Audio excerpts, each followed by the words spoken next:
the statue that could not be broken long before anyone called him wise. He was a man ruled by comfort. He woke only when the sun was already high. He abandoned difficult work whenever it became painful.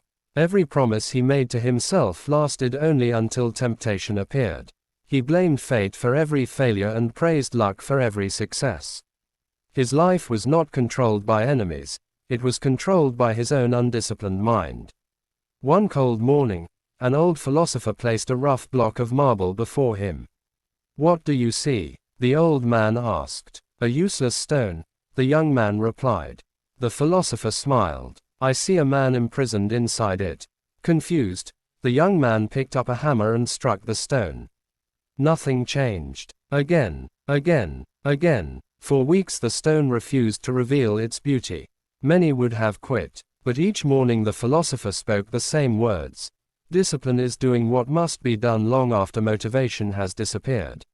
Months became years. Each strike removed not only pieces of marble, but pieces of pride, laziness, fear, anger, and impatience. Finally, the statue emerged. Strong, calm, unshakable. The villagers admired the masterpiece. But the philosopher whispered, the greatest sculpture was never the stone. It was the man who carved himself. That is the secret of self-discipline. Every difficult choice removes another weakness. Every early morning strengthens the soul. Every temptation resisted shapes character. The strongest person is not the one with the greatest muscles. It is the one who has mastered the mind. The temple of self-discipline hidden among forgotten mountains stood an ancient temple with only one inscription above its entrance. Only those who conquer themselves may enter. Warriors arrived carrying mighty swords. Kings arrived wearing crowns of gold. Scholars carried books filled with knowledge.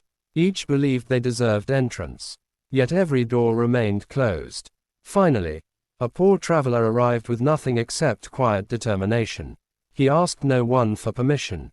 Every morning he swept the temple steps. Every afternoon he carried water for strangers. Every evening he practiced silence while others argued. 30 years passed. His hair turned gray. His hands became rough. His back bent with age. One sunrise the massive stone doors slowly opened by themselves. Inside waited no treasure, no throne, no crown, only a polished mirror. Beneath it were carved the words, "The kingdom you searched for was the kingdom within yourself." The old traveler smiled, for he finally understood. Self-discipline is not about controlling the world.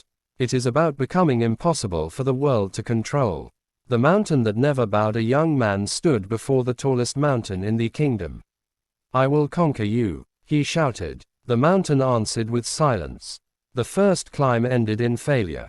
The second in exhaustion. The third in injury. People laughed. "Give up. You're not strong enough. You'll never reach the top." The young man almost listened. Then an old shepherd spoke. "Stop trying to conquer the mountain. Conquer the person who wants to quit."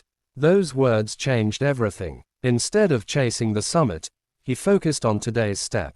One step, one breath, one choice. Every day. Years later he reached the peak. People celebrated his victory, but he quietly smiled. The mountain was never my enemy. My excuses were, the greatest climb in life is never upward. It is inward. The crown no one could steal. A mighty emperor possessed endless armies, priceless jewels, and magnificent palaces. Yet every night he feared losing everything. One day he met an old stoic sitting peacefully beneath a tree. The emperor laughed. "You own nothing." The old man smiled. "And yet I sleep peacefully." If this story resonated with you, don't forget to hit that subscribe button and join us on this journey. Stay with us for more timeless wisdom, and remember, virtue, wisdom, unmoved. See you in the next story.